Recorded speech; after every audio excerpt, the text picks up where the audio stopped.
It's October the 14th, 1066. One arrow finds its mark, and with it, 1,000 years of English history changes course. But how did we get here? And why does 1066 still echo through Britain's culture, language, and laws today? In early 1066, King Edward the Confessor lay dying in Westminster. Childless, weak, and surrounded by ambitious nobles, the fate of England rested on the frail shoulders of a man who had spent most of his life in exile. For days, Edward's condition worsened. Fevered and drifting in and out of consciousness, he was too weak to settle the succession clearly. On January the 5th, 1066, Edward the Confessor died, leaving a kingdom vulnerable and divided.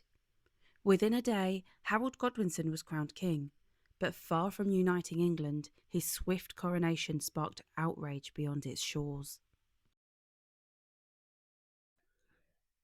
Centuries of foreign invasions, dynastic marriages, and secret promises meant three powerful men believed the throne was theirs. Let's meet the rivals. First, Harald Godwinson, Earl of Wessex, England's most powerful nobleman and brother-in-law to the late king. On Edward's deathbed, Harold claimed the king named him successor. The Witan agreed, electing Harold as king within hours of Edward's burial. Our next claimant was William, Duke of Normandy. He was Edward's distant cousin and claimed that during Edward's exile in Normandy years earlier, the king had promised him the English crown.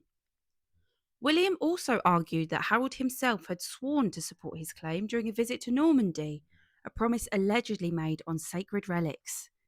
To William, Harold's coronation was not only treachery, it was an act of war. Third came Harald Hardrada, King of Norway. A seasoned warrior, Hardrada had fought from Scandinavia to Byzantium. Now he claimed England's throne, arguing it was his by right of an old agreement. That agreement, between King Canute's descendants, stated that if one dynasty died out, the other could inherit the throne. With Edward's death, Hardrada believed it was his turn. However, there was one more name whispered in the halls of power: Edgar Ætheling. Barely a teenager, Edgar was Edward's grandnephew and the last male of the royal house of Wessex. By blood alone, his claim was unquestionable. Yet, England was in crisis. With two foreign rulers preparing to invade, the Witan passed over Edgar, fearing his youth and inexperience would leave the kingdom vulnerable. And so, the crown went to Harald Godwinson, the man best placed to defend England, for now.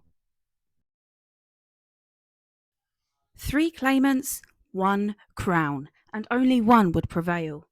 The year 1066 would see battles at Fulford, Stamford Bridge, and Hastings, ending centuries of Anglo-Saxon rule and reshaping England forever. So who had the strongest claim, and who deserved to rule? History remembers the victor, but the story is far more complicated.